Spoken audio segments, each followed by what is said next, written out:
آپ سب اس بات سے واقف ہیں کہ ہم نے یہاں پر جو سیریز سٹارٹ کی ہے فلنس کے تعلق سے، معمولی کے تعلق سے، اور اس کا جو آج کا سرمن ہوگا ورشپ اینڈ فلنس، تو بڑی خوبصورت تعلیم آج خدا کے کلام میں سے دینے کو ہوں.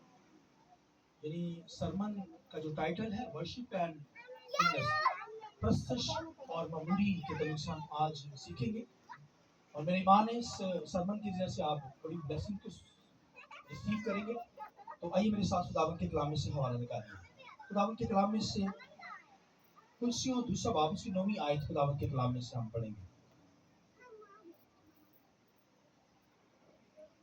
کلسیوں دوسرا باب اس کی 9ویں آیت.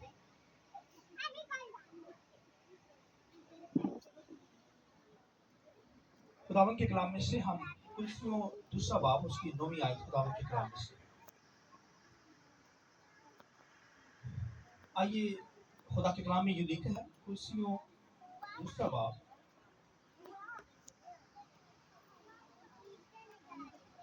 اور 9ویں آیت آپ کے سامنے پڑھی جائے گی. خدا کے کلام میں یہ لکھا، سنیے. کیونکہ الوہیت کی ساری معمولی اسی میں مجسم ہو کر سکونت کرتی ہے، اور تم اسی میں ممور ہو گئے ہو جو ساری حکومت اور اختیار